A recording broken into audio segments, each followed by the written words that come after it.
Welcome to the Tech Egg. Don't get scrambled. Enjoy the video. In this video, I will explain how to make ramen noodles in a factory.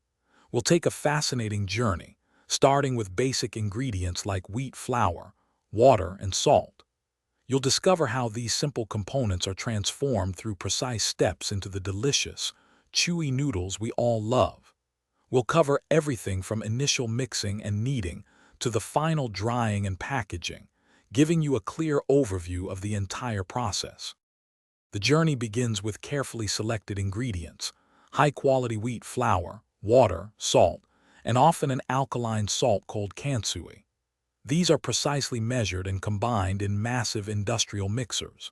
This thorough mixing and kneading process is crucial for developing gluten, which gives ramen its signature chewiness.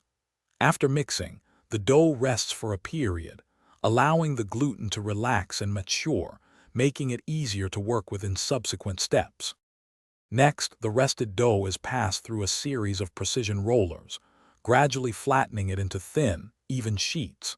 These sheets are then fed into cutting machines, which transform them into hundreds of individual noodle strands. The thickness and width can be adjusted for different noodle styles. Immediately after cutting, the fresh noodles are briefly steamed at temperatures between 90 and 100 degrees Celsius, partially cooking them and setting their unique chewy texture.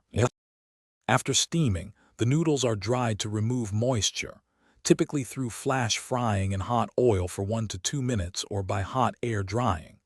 This step ensures a long shelf life and quick rehydration.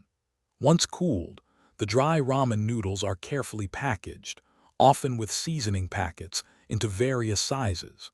Throughout the entire process, rigorous quality control measures are in place to ensure every package meets high safety and taste standards.